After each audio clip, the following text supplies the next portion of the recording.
આજે આપણે ચાલુ કરીશું એકાઉન્ટન્સીનું સૌથી પહેલું ચેપ્ટર પ્રમાણ પડતર પદ્ધતિ 1, જેની અંદર બે પ્રકારના વિચલનો આવે છે, માલ સામાનના વિચલનો, મજૂરીના વિચલનો. પહેલા થોડી પ્રાથમિક માહિતી આપી દઉં. જ્યારે કંપની પોતાનું પ્રોડક્શન ચાલુ કરે ત્યારે એને 3 પ્રકારની વસ્તુની ખાસ જરૂર પડે. એક તો પોતાનું પ્રોડક્શન બનાવવા માટે એને માલ સામાનની જરૂર પડે. માલ સામાનથી કશું થાય નહીં, એને માલ સામાનમાંથી વસ્તુ બનાવવા માટે એને પ્રોડક્ટ એટલે કે પ્રોડક્ટ બનાવવા માટે મજૂરોની જરૂર પડે, જેના માટે એને મજૂરી ચૂકવવી પડે. તો મજૂરી અને માલ સામાન અને મજૂરોને ભેગા કરીને જે જગ્યાએ પોતાનું પ્રોડક્શન સ્ટાર્ટ કરે એને કહેવાય કારખાના ખર્ચા. તો 3 પ્રકારના ખર્ચાથી એનું પ્રોડક્શન સ્ટાર્ટ થાય: માલ સામાન, મજૂરી અને કારખાના ખર્ચા. આ ત્રણેય પ્રકારનું ભેગું થાય ત્યારે તેનું પ્રોડક્શન શરૂ થઈ જાય. હવે દરેક કંપની પોતાનું એક બજેટ બનાવે કે મને આટલા પ્રકારનો માલ સામાન મળશે, આટલા રૂપિયાનો મળશે, મને આટલા પ્રકારના મજૂરો મળશે અને આ એમની મજૂરી આટલા રૂપિયાની રહેશે, આટલા પ્રકારના ખર્ચા થશે. હવે જ્યારે કંપની પોતાનું બજેટ નક્કી કરે અને ખરેખર જ્યારે પ્રોડક્શન ચાલુ થાય ત્યારે બંને વચ્ચે જે ડિફરન્સ પડે એને આપણે સાદી સરળ ભાષામાં, ગુજરાતી ભાષામાં તફાવત કહીએ છીએ, પરંતુ એકાઉન્ટન્સીની ભાષામાં એને કહેવાય વિચલનો. વિચલન એટલે શું? તો વિચલન એટલે બજેટ મુજબ નક્કી કરેલા ખર્ચા અને ખરેખર થયેલા ખર્ચા વચ્ચેના તફાવતને આપણે કહીશું વિચલન. આ વિચલન જરૂરી નથી કે કાયમ જ પ્રતિકૂળ નીકળે. કેટલી વખત એવું પણ બને કે આ વિચલન અનુકૂળ પણ હોય અને પ્રતિકૂળ પણ હોય. તો સૌથી પહેલા વિચલન કેમ ઉદ્ભવે છે એ જાણી લઈએ. પહેલું આપણે સમજીશું માલ સામાન. એને આપણે બે ભાગ પાડી દઈએ: બજેટ અને ખરેખર. હવે કંપની નક્કી કરે છે કે કોઈ પણ એક વસ્તુનું પ્રોડક્શન કરવા માટે એને માલ સામાનની જરૂર પડશે. તો એક વસ્તુનું પ્રોડક્શન કરવા માટે એને 2 કિલો માલ સામાનની જરૂર પડશે. હવે એવું પણ નક્કી થાય છે કે આ માલ સામાન માર્કેટમાં કિલો દીઠ 2 રૂપિયાના ભાવે આપણને મળશે. હવે કંપની જ્યારે પોતાનું પ્રોડક્શન સ્ટાર્ટ કરે ત્યારે કંપનીને આ જ વસ્તુ માર્કેટમાં કેટલીક વખત એવું હોય છે કે માલ સામાનના ભાવ વધારાના લીધે 2 રૂપિયાને 25 પૈસાના ભાવે 2 રૂપિયાને 25 પૈસાના ભાવે માર્કેટમાંથી પ્રાપ્ત થાય અને એક વસ્તુ બનાવવા માટે એનો 2.5 કિલો માલ સામાન જાય. હવે આપણે નક્કી કરીએ કે બજેટ મુજબ 2 કિલો માલ સામાન હતો અને ખરેખર 2.5 કિલો હતો. બજેટ મુજબ આપણે નક્કી કર્યું હતું કે 2 રૂપિયા કિલો દીઠ થશે અને ખરેખર થયા 2 રૂપિયાને 25 પૈસા. હવે અહીંયા આપણે જોઈએ તો 2 રૂપિયા અને 2 રૂપિયાની ફરક 2.5 કિલો વચ્ચે 0.5 કિલોનો ફરક પડી ગયો. અને અહીંયા આપણે જોવા જઈએ તો 2 અને 2 રૂપિયા અને 25 પૈસા વચ્ચે 0.25 પૈસાનો ફરક પડી ગયો આપણને. તો અહીંયા આ જે તફાવત પડ્યો, આ તફાવતને આપણે કહીશું વિચલન. એકાઉન્ટન્સીની ભાષામાં એને આપણે વિચલન કહીશું. હવે વિચલન અનુકૂળ છે કે પ્રતિકૂળ છે એવું ક્યારે ખબર પડે? એને આપણે સૌથી પહેલા એ નક્કી કરવું હોય તો પહેલો બજેટ શબ્દ ધ્યાનમાં રાખો અને પછી ખરેખર ધ્યાનમાં રાખો. બજેટ અને ખરેખર પરથી આપણને તરત જ ખ્યાલ આવી જશે કે વિચલન અનુકૂળ છે કે વિચલન પ્રતિકૂળ છે. જો બજેટ મુજબ 2 કિલો હતું અને ખરેખર થયું 2.5 કિલો, તો અહીંયા વિચલન માઈનસમાં ગયું. 2 માઈનસ 2.5 કરીએ તો જવાબ આપણો આવશે -0.5. તો અહીંયા આપણું વિચલન પ્રતિકૂળ થઈ ગયું. અહીંયા 2 રૂપિયા કિલો દીઠ ભાવ નક્કી કર્યો હતો આપણને અને માર્કેટમાંથી કોઈ પણ કારણસર માલ સામાનનો ભાવ વધી ગયો હોય, સપ્લાય ઓછો થઈ ગયો તો ડિમાન્ડ વધી ગઈ હોય, બટ નેચર એને લીધે આપણને અહીંયા 0.25 પૈસાનો ફરક પડ્યો, જેના કારણથી અહીંયા પણ માઈનસમાં ગયું. તો આ વિચલનને પણ આપણે કહીશું પ્રતિકૂળ. આ દરેક વખતે જરૂરી નથી કે પ્રતિકૂળ જ વિચલન પડે. કેટલીક વખત એવું પણ થાય કે કોમ્પિટિશનમાં એટલી બધું કોમ્પિટિશન વધી જાય તો માલ સામાન આપણને સસ્તા ભાવે પણ ઉપલબ્ધ થઈ જાય. તો માલ સામાન આપણને સસ્તા ભાવે ઉપલબ્ધ થઈ ગયો તો બની શકે કે કેટલી વખત આપણે એવું નક્કી કર્યું કે 2 કિલો માલ સામાન જોઈશે અને 2 રૂપિયા કિલો દીઠ ભાવ પડશે આપણો, પણ માર્કેટમાં જ્યારે લેવા ગયા ત્યારે આપણે 1 રૂપિયા ને 75 પૈસાના ભાવે જ માલ સામાન પ્રાપ્ત થઈ ગયો. તો અહીંયા તમે જોશો કે 2 અને 1.75 એટલે અહીંયા 0.25 પ્લસમાં આવશે, કારણ કે મેં તમને શું કીધું, પહેલા બજેટ ધ્યાનમાં રાખવાનું, પછી ખરેખર ધ્યાનમાં રાખવાનું. તો 2 અને 1.75 એટલે 0.25 પ્લસમાં જવા પડે. તો આ તમારું વિચલન અનુકૂળ થઈ ગયું. સેમ વે તમારા વપરાશમાં પણ એવું થાય. તમે જે મજૂરો રોક્યા છે શરૂમાં એ મજૂરો એ વસ્તુ પ્રોડક્શન કરવામાં થોડો માલ સામાનનો વ્યય પણ કરે, વપરાશ વધારે કરી દે, પણ ધીમે ધીમે જેમ જેમ એને અનુભવ થતો જાય એમ એનો વપરાશ, એનો બગાડ ઓછો થતો જાય. જે વસ્તુનું ઉત્પાદન કરે છે એનો બગાડ ઓછો થતો જાય. તો બની પણ શકે કે 2 રૂપિયાની 2 કિલોની જગ્યાએ 1.95 કિલો જ માલ સામાન વપરાય. તો અહીંયા તમારે 0.05 કિલો માલ સામાનનો ફરક પડી જાય અહીંયા. તો ખાસ તો અહીંયા જોવાનું આપણે કે આ વિચલન જે પડ્યું એ આને આપણે કહીશું અનુકૂળ વિચલન અને આને આપણે કહીશું પ્રતિકૂળ વિચલન. હવે તમે સમજી ગયા છો કે અનુકૂળ વિચલન કોને કહેવાય, પ્રતિકૂળ વિચલન કોને કહેવાય. બજેટ કરતાં ખરેખર ઓછું હોય તો અનુકૂળ વિચલન કહેવાય, બજેટ કરતાં ખરેખર વધારે હોય તો પ્રતિકૂળ વિચલન કહેવાય. હવે આપણે આપણી ચોપડીની અનુસંધાનમાં એના વિચલનો ચેક કરીએ. તો સૌથી પહેલા માલ સામાન ખર્ચ વિચલન સમજીશું. હવે માલ સામાન ખર્ચ વિચલન ટોટલ 5 વિચલન છે. એમાં સૌથી પહેલું વિચલન છે માલ સામાન ખર્ચ વિચલન. આનું સૂત્ર આપણે બનાવીશું. તો પહેલું બજેટ આવે અને પછી એને ખરેખર આવે. ભાવને જથ્થા જોડે ગુણીએ તો બજેટ આવી જાય અને ખરેખર ભાવને ખરેખર જથ્થા જોડે ગુણીએ તો ખરેખર આવી જાય. તો વિચલન આપણું સૂત્ર પડશે પ્રમાણ ભાવ ગુણ્યા સુધારેલો પ્રમાણ જથ્થો ઓછા ખરેખર ભાવ ગુણ્યા ખરેખર જથ્થો. હવે તમને પ્રશ્ન થશે કે આ સુધારેલો પ્રમાણ જથ્થો એટલે શું? તો સીધી અને સરળ ભાષામાં સમજાવું. આપણે નક્કી કર્યું હતું કે 4 દિવસમાં આપણે 4 ચેપ્ટર ભણીશું. તો આને આપણે કહીશું બજેટ. આપણે નક્કી કર્યું 4 દિવસમાં 4 ચેપ્ટર ભણવાના, તો આને કહેવાય બજેટ. કોઈ પણ કારણસર વાવાઝોડું આવ્યું કે અનુકૂળ પ્રતિકૂળ સંજોગોના સમય ધ્યાનમાં રાખીને એક દિવસ આપણું કામકાજ ચાલ્યું નહીં, તો ફક્ત આપણું કામકાજ ચાલ્યું 3 દિવસ.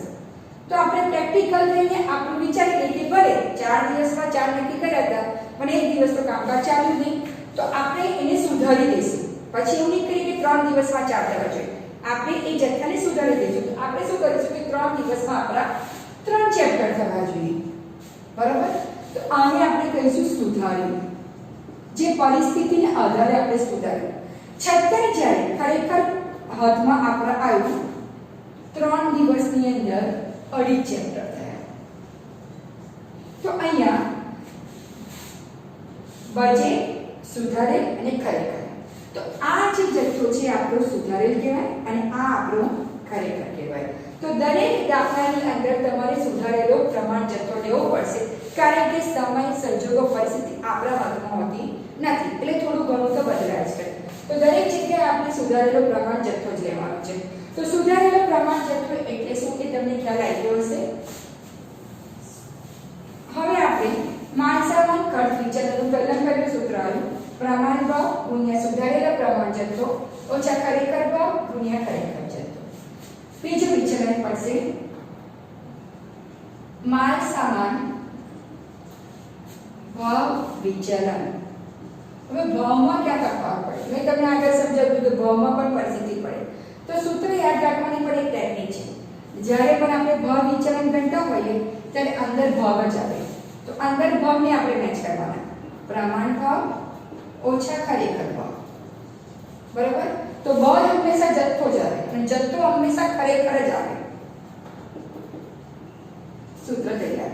તો માલ સામાન ભાવ વિચલનનું સૂત્ર પડશે ખરેખર જથ્થો કૌંસમાં પ્રમાણ ભાવ ઓછા ખરેખર ભાવ. બીજું સૂત્ર પણ તૈયાર થયું. સૌથી પહેલું સૂત્ર હતું માલ સામાન ખર્ચ વિચલન, પ્રમાણ ભાવ ગુણ્યા સુધારેલો પ્રમાણ જથ્થો ઓછા ખરેખર ભાવ ગુણ્યા ખરેખર જથ્થો. માલ સામાન ભાવ વિચલનનું સૂત્ર થશે ખરેખર જથ્થો કૌંસમાં પ્રમાણ ભાવ ઓછા ખરેખર ભાવ. ત્રીજું મહત્વનું સૂત્ર માલ સામાન વપરાશ વિચલન. વપરાશ પરથી તમને ખ્યાલ આવી ગયો છે કે જથ્થાની વાત થાય છે. તો અંદર શું આવે? જથ્થો. ભાવ વિચલન ચાલતું હોય તો અંદર ભાવ આવે, વપરાશ વિચલન ચાલતું હોય તો અંદર જથ્થો આવે. તો અહીંયા આપણે પહેલા હંમેશા પ્રમાણ જ આવે. સુધારેલો પ્રમાણ જથ્થો ઓછા ખરેખર જથ્થો.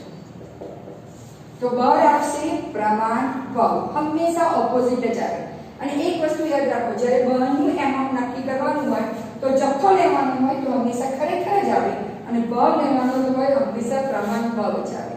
તો ત્રણ સૂત્ર આપણે રેડી થઈ ગયા: માલ સામાન ખર્ચ વિચલન, માલ સામાન ભાવ વિચલન, માલ સામાન વપરાશ વિચલન.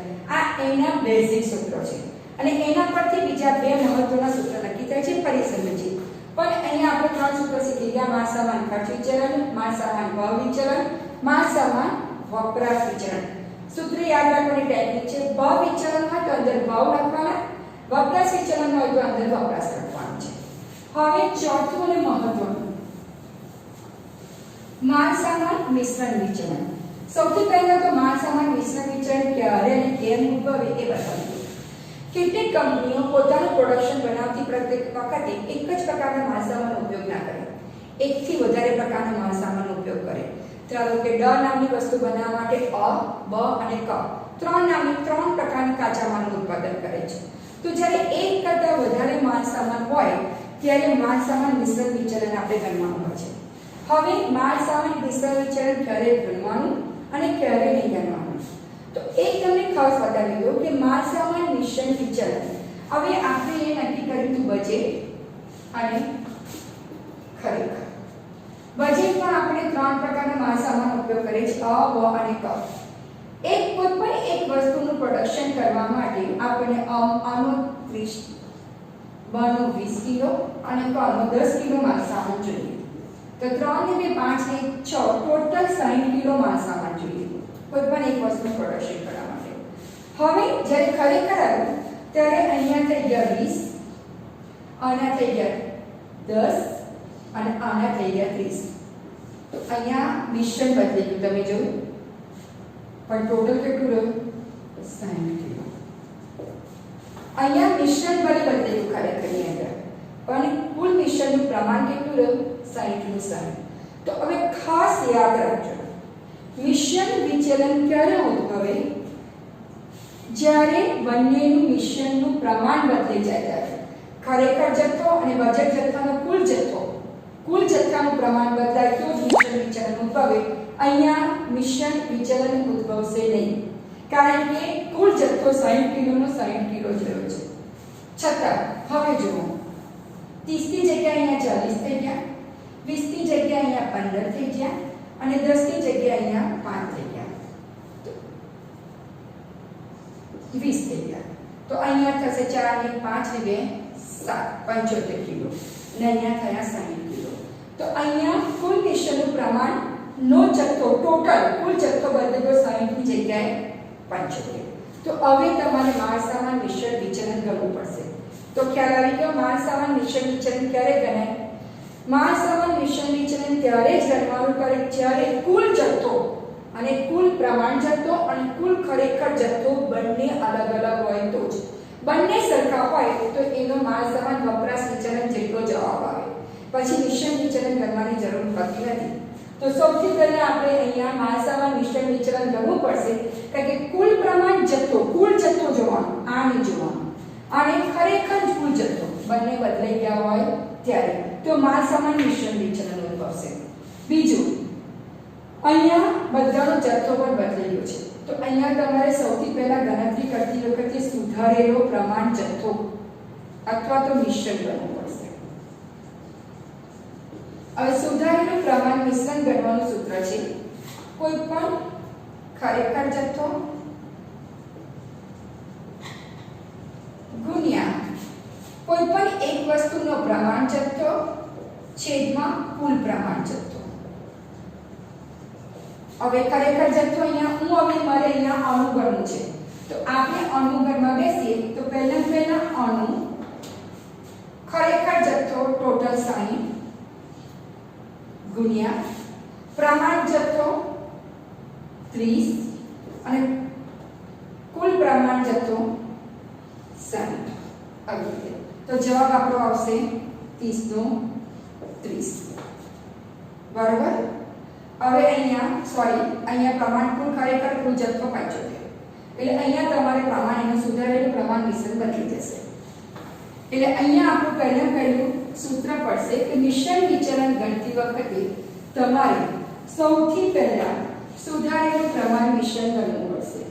તો સુધારેલું પ્રમાણ મિશ્રણ ગણવાનું સૂત્ર છે ખરેખર કુલ જથ્થો, ધ્યાન રાખજો શું લખ્યું છે મેં, આ કુલ જથ્થો ગુણ્યા એક વસ્તુનો પ્રમાણ જથ્થો જેનું તમને ગણતા હોય અને એમાં છેદમાં કુલ પ્રમાણ જથ્થો. તો તમને અહીંયા સુધારેલો પ્રમાણ જથ્થો તમને અહીંયા ખબર પડી જશે. હવે આપણે મિશ્રણ વિચલનનું સૂત્ર લખીએ. તો મિશ્રણ વિચલનનું સૂત્ર ગણવા માટે સિમ્પલ સૂત્ર સેમ બે અહીંયા આપણે મિશ્રણ વિચલનનું પાંચમું સૂત્ર ગણીશું. મિશ્રણ છે એટલે બટ કે છે અંદર શું આવે, સુધારેલું પ્રમાણ મિશ્રણ ઓછા ખરેખર મિશ્રણ. હવે મિશ્રણ એટલે જથ્થાની જ વાત કરે છે. જો અંદર જથ્થો હોય તો બળ શું આવે, ભાવ. પણ ભાવ કેવો આવે, પ્રમાણ. કારણ કે મેં તમને શું સમજાવ્યું છે, ભાવ હંમેશા પ્રમાણ જ આવે અને જથ્થો હંમેશા ખરેખર જ આવે. તો પ્રમાણ ભાવ કૌંસમાં સુધારેલું પ્રમાણ મિશ્રણ ઓછા ખરેખર મિશ્રણ. ચોથું સૂત્ર તૈયાર થઈ ગયું આપણે. તો અહીંયા મિશ્રણ વિચલન ક્યારે આવે ક્યારે ના આવે મેં ક્લિયરલી સમજાવી દીધું. જ્યારે કુલ પ્રમાણ જથ્થો અને કુલ ખરેખર જથ્થો બંને સરખા હોય તો મિશ્રણ વિચલન ગણવાનું નથી. પણ કુલ પ્રમાણ જથ્થો અને કુલ ખરેખર જથ્થો બંને અલગ હોય તો આપણે મિશ્રણ વિચલન ગણવાનું છે. અને મિશ્રણ વિચલન ગણતા પહેલા સુધારેલું પ્રમાણ મિશ્રણ શોધવું પડશે. અને સુધારેલું પ્રમાણ મિશ્રણનું સૂત્ર આવશે અહીંયા ખરેખર કુલ જથ્થો ગુણ્યા પ્રમાણ જથ્થો છેદમાં કુલ પ્રમાણ જથ્થો. હવે પાંચમું મિશ્રણ.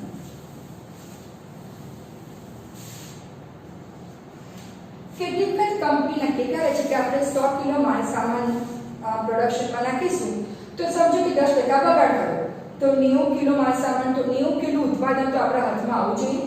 પણ એવું થતું નથી. 100 કિલોએ 10% નો બગાડ ગણીએ તો 10 કિલો જાય તો 90 કિલો ઉત્પાદન તો આપણી જોડે આવવું જોઈએ.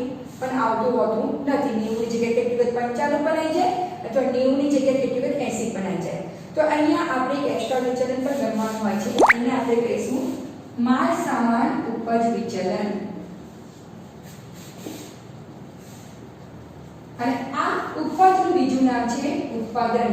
આ વિચલન ઉત્પાદનને આધારે છે અને એનું સૂત્ર આવશે એકમ દીઠ પ્રમાણ પડતર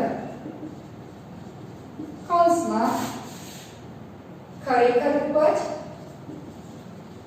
માઈનસ સુધારેલી પ્રમાણ ઉપજ. ઉપજ એટલે આવે ઉત્પાદન. પ્રમાણ પડતર નક્કી કરવાનું છે પ્રમાણને આધારે.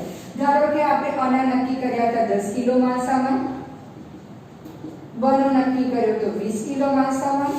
એ આપણને 2 રૂપિયાના ભાવે પડે, 20 બનો આપણને 3 રૂપિયાના ભાવે પડે.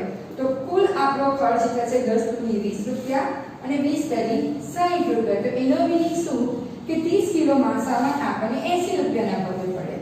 હવે એમાંથી આપણે પ્રમાણ દરે બગાડ બાદ કરીએ. પ્રમાણ દરે બગાડ 10% હોય તો 30 ના 10% 3 થયા તો 27 કિલો માલ ઉત્પાદન આપણા હાથમાં આવવું જોઈએ.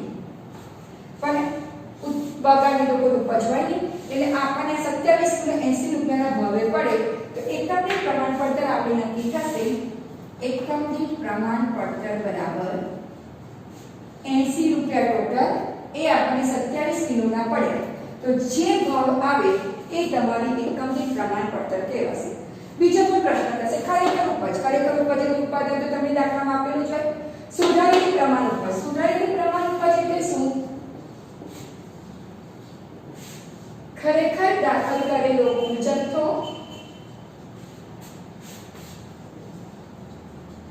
માઈનસ પ્રમાણ દરે બગાડ. ખરેખર દાખલ કરેલો કુલ જથ્થો આપણો 80 હોય એમાં 10% બગાડી દઈએ તો 80 - 10 એટલે 8 આપણો સુધારેલી પ્રમાણ ઉપજ થાય છે. એના પરથી આપણને હવે ટોટલ માલસામાન ઉપજ વિચલનનું બધું મળી ગયું. એકમદીઠ પ્રમાણ પડતર, ખરેખર ઉપજ, સુધારેલી પ્રમાણ ઉપજ. ખરેખર ઉપજ એટલે ખરેખર ઉત્પાદન, સુધારેલી પ્રમાણ ઉપજ એટલે ખરેખર દાખલ કરેલો ઉપજ જથ્થો માઈનસ પ્રમાણ દરે બગાડ. એકમદીઠ પ્રમાણ પડતર શોધવાનું પણ મેં તમને શીખવાડી દીધું. હવે આપણા પાંચે પાંચ વિચલનો પૂરા થઈ ગયા. પહેલું વિચલન હતું માલસામાન ખર્ચ વિચલન.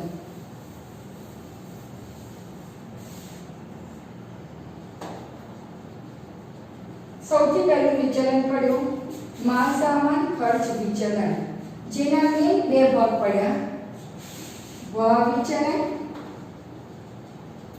અને વપરાશ વિચલન. વહ વિચલન અને વપરાશ વિચલનનો જવાબ એ માલસામાન ખર્ચ વિચલન જેટલો જ આવે. હવે તમે એક્સ્ટ્રા વપરાશ વિચલન ના કરતા હોય અને મિશ્રણ વિચલન આવ્યું હોય તો તમારા મિશ્રણ વિચલન અને અહીંયા ઉપજ વિચલન. તો અહીંયા તમારે જવાબ શોધવો હોય, જવાબ ટેલી કરવો હોય તો માલસામાન ખર્ચ વિચલનનો જેટલો જવાબ આવ્યો હોય તેટલો જવાબ કાં તો આ બે જણનો આવવો જોઈએ, વહ વિચલન વત્તા વપરાશ વિચલન, અથવા તો 1, 2 અને 3. ત્રણે ત્રણનો ભેગો થઈને જેટલો જવાબ આવે એટલો જવાબ માલસામાન ખર્ચ વિચલનનો હોય તો તમારો જવાબ ટેલી થઈ ગયો છે. અહીંયા તમને દાખલામાં જવાબ ખબર પડી જાય છે. બસ ફક્ત ધ્યાન જ આખા દાખલામાં એ રાખવાનું છે કે એમાં બજેટ શું છે અને ખરેખર શું છે. એ તો તમને સરળ ગુજરાતી ભાષામાં ખબર પડી જશે કે આટલો ખર્ચો થયો. દાખલામાં શરૂઆત જ્યારે પણ થાય ને ત્યારે બજેટથી શરૂઆત કરી હોય અને નીચેની માહિતી ખરેખરની આપેલી હોય તો ખાસ પહેલામાં દાખલામાં ક્લિયર કરી દેવાનું કે બજેટ મુજબનો ભાવ કેટલો અને બજેટ મુજબનો જથ્થો કેટલો, ખરેખર ભાવ કેટલો અને ખરેખર જથ્થો કેટલો. બસ આટલી માહિતી તમારા ધ્યાનમાં આવી ગઈ તો તમને આખો દાખલો ખબર પડી જશે અને દરેકના સૂત્ર પણ ખબર પડી જશે.